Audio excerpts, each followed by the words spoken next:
Hey, what's up YouTube, and welcome to another Savage Moto video. Now, today is a little bit different. We're doing another barber related video. I did say that I wasn't going to do any more barber related videos, but they're the only ones that actually got any views. So if you can't beat them, join them, as they say. So the premise of today's video is you know nothing about barbering, you're thinking about getting into it, but you don't know where to begin. So let's have a little chat, and I'll tell you a few things you need to know before getting started. Roll the intro.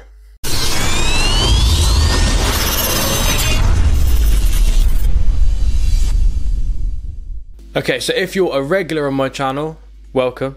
Thanks for joining me. If you're new to the channel, welcome. Thanks for joining me. But let me introduce myself. My name's Danny. I'm a barber from near Bristol, and I have been for getting on over 5 years now. So yeah, got a fair bit of experience, I suppose. Like to think I'm relatively successful. So I'm going to be talking to you about my experiences and a few little tips to get you started if you're thinking about joining the industry. It's a job that, as I said, I've been doing for just over 5 years now. Before I became a barber, I was pretty unsettled. I had a lot of different jobs, and to be fair, I still can't imagine doing anything else. So it is a good industry to be part of. So I've written a few different subjects on my phone, which I'm going to cover. There's a few different topics, and if there's any questions at the end that you want to quiz me over, chuck them in the old comment section, and I'll, get back to you. So let's dive straight in. The first topic is qualifications. Now, as mental as it sounds, in the UK, you don't need to be qualified to be a barber. Jeff from down the road, who's a plumber, can show you a couple of videos on barbering, and that's theoretically enough for you to go and open your own store. Now, I don't advise that. I do advise getting qualified for a couple of different reasons. For one, it teaches you how to cut hair, which is believe it or not, quite advantageous. And secondly, it does come up in conversation. A customer will say, where did you go to college? Or where did you do your qualification?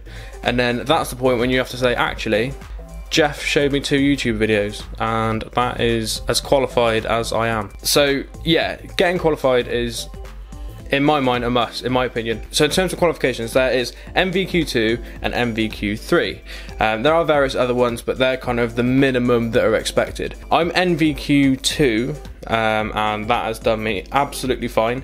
It's enough to teach you how to cut hair and to get you going. NVQ3 is, there's a few colour correction things. Now, I don't do colouring at all, so if you're not overly fussed about colouring and stuff like that, then NVQ2 is more than enough. So to gain said qualifications, you're looking at either an apprenticeship or going to college. Now, I went to college.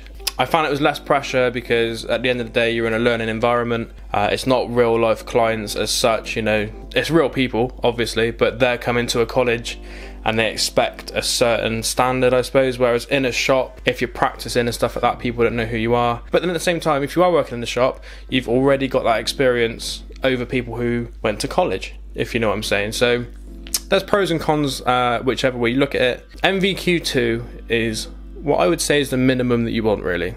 So topic 2, gaining experience.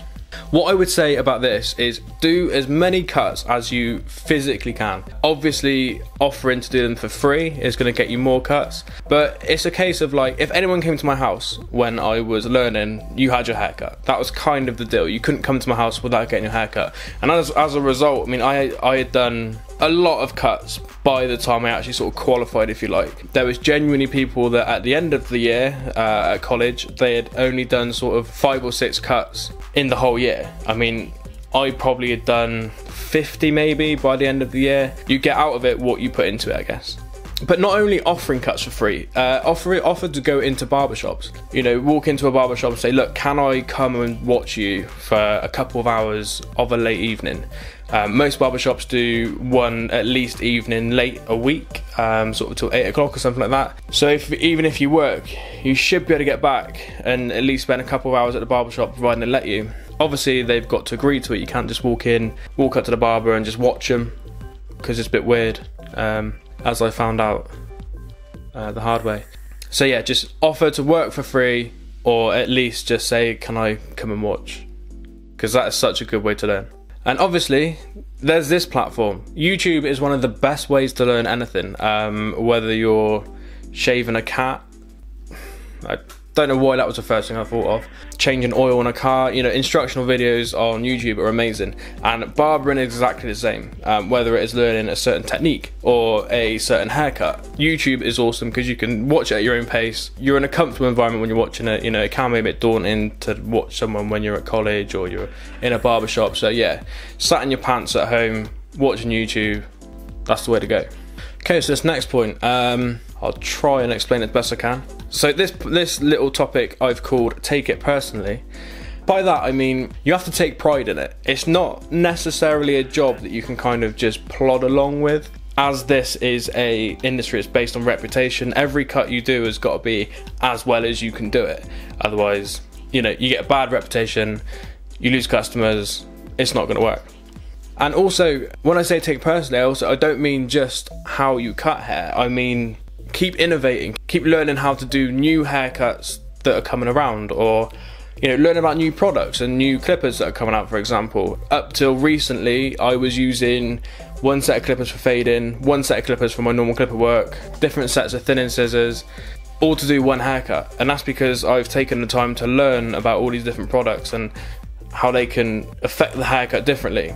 So I theoretically have an advantage over people who don't read about stuff and just use one set of clippers, and you're only going to get one finished with those clippers, and the more you can learn the better. So take it personally and just keep learning, because it never stops.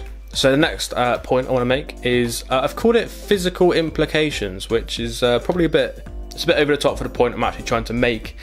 So there's a few things you may not have thought about. Up until recently I was just under 19 stone. Like, it hurt. Like, it was painful. My back hurt, my shoulders hurt.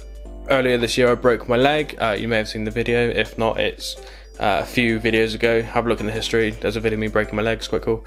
And having all that weight on my leg hurt. You just got to bear in mind, you are stood on your feet all day. So if you are a bigger person, bear it in mind.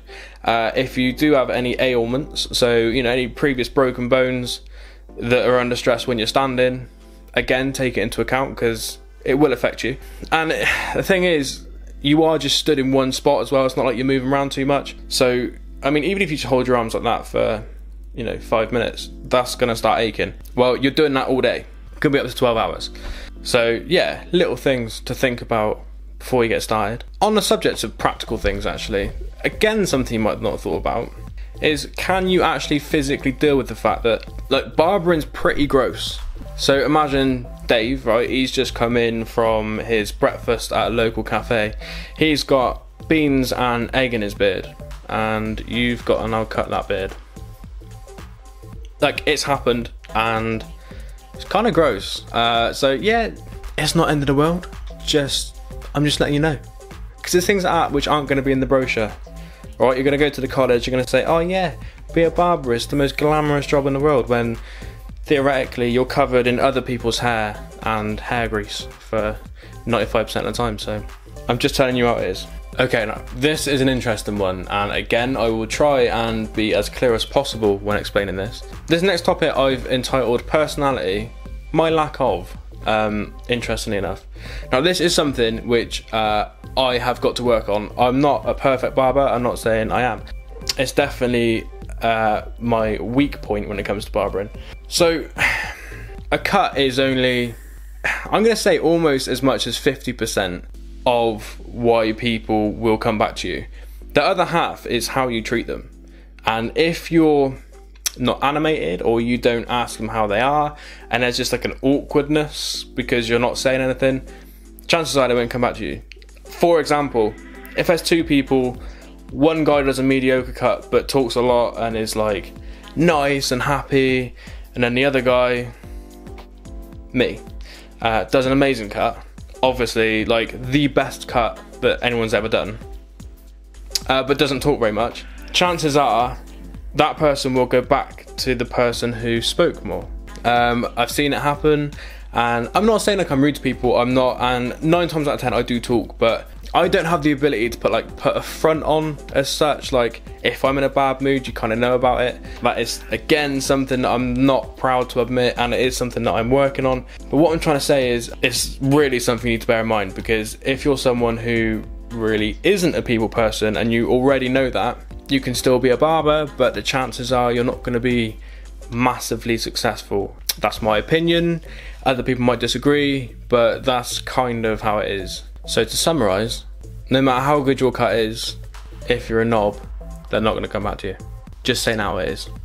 Okay, so next point, promotion. So say you are at a point where you have practiced haircuts, you're at a point where you think you can start advertising, get yourself on Facebook and get yourself on Instagram. Facebook is amazing for actually booking cuts and things like that. It's a good way for people to contact you, see your opening hours, what times you cut between, and you can post pictures. And Instagram's amazing as a portfolio. So if you go into a barber shop and you say, look, I'm an amazing barber, I've got proof, check out my Instagram. Like instantly people can see what you can do, and also, you know, people in the local area can see your cuts. So if you do mobile stuff, they'll see you. It's just an amazing tool. It's a great way to build your customer base and a good way to keep in contact with everyone. So yeah, highly recommended, get on it. Right, last point. I'll try and break this down as basic as possible.